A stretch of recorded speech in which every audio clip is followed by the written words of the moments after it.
with your kind of your coaching career, Neil, it kind of obviously the opportunity came, and I'm really intrigued to kind of know, and I'm sure the listeners are, how this kind of opportunity did come about as well, where Roy Keane just being appointed Sunderland manager. Yeah, he was fresh out the game. I think he might have been out the game for only a few months, maybe a year at most. Got the position where Sunderland, I think, we're currently lying at bottom of the championship at the time, and obviously the opportunity come to go and become a first team manager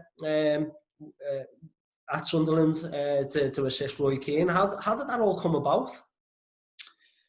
It was strange, really, because even though I'd been there and Roy had been there as a player and captain, I can't say we ever had any long conversations about the game, and I'm not naive enough to think I was first choice. I'm sure he'd have asked other people who either couldn't do it and eventually, and it was just a phone call. I was sat at home one night and the phone went and it was Roy. And would I fancy a job? So you try and act cool, but I made my mind up then, you know. But obviously there was processes you had to go through. But so and Roy had gone in September time. They'd started. I think Niall had been holding the fort a little bit, and they got off to a bad start, and they were bottom of the league. Roy got in. It was the Christmas period by the time I was starting, but that was a fascinating period. You know, when you think they went from bottom of the league to actually winning it in May, and it was a real lesson in momentum. Really, you know, you got to a point where you just felt every time the team went out they were going to win. Yeah. They were scoring spectacular goals, late goals, mirroring a lot of what he'd done at United. Really, you know, the number of late goals we scored that was incredible, and it was just that defeat never seemed to come into it. So if you could, I'm sure there's lots of scientific studies going on about momentum, but that was a classic case of momentum and a team just steamrolling the way to the championship.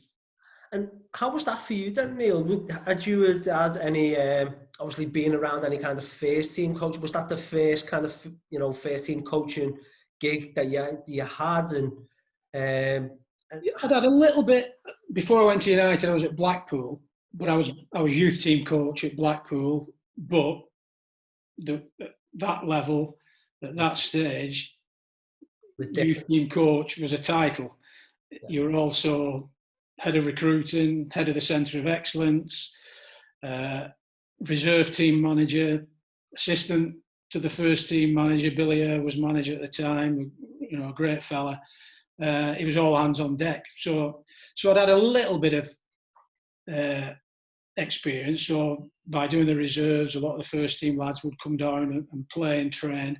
So you'd had a taste of working with senior players, but it hadn't been a job description type of thing. So it was the first full-time opportunity to work with the seniors.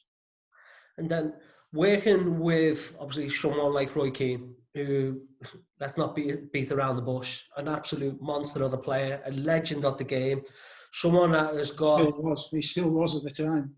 I'm sure he was. Did he get in training quite a bit? Was he still... Not too much, but even the staff bits, we'd have little challenges going, and I was soon put in my place anyway.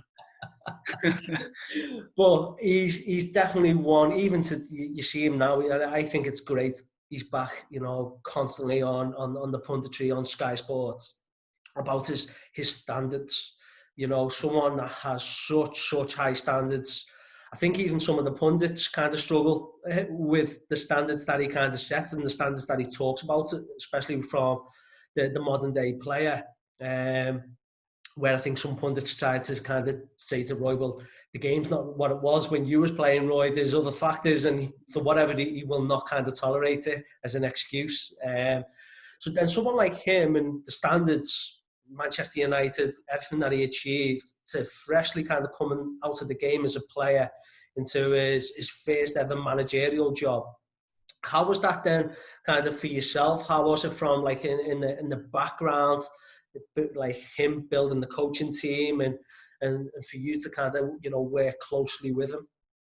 Yeah, I mean, he had Tony Loughlin with him as an assistant. I did a bit first team, and then I did some with the reserves as well at the time. Worked in between. It was quite simple, really, in a way. It sounds too simple, but, you know, I always remember him saying to the players, he only had 2 rules: turn up on time and work hard. You know, and literally that was it. He wasn't one for fining players and doing this, but he, you know, and he did. He had high standards, because that's from where he'd worked, from how he'd been as a player.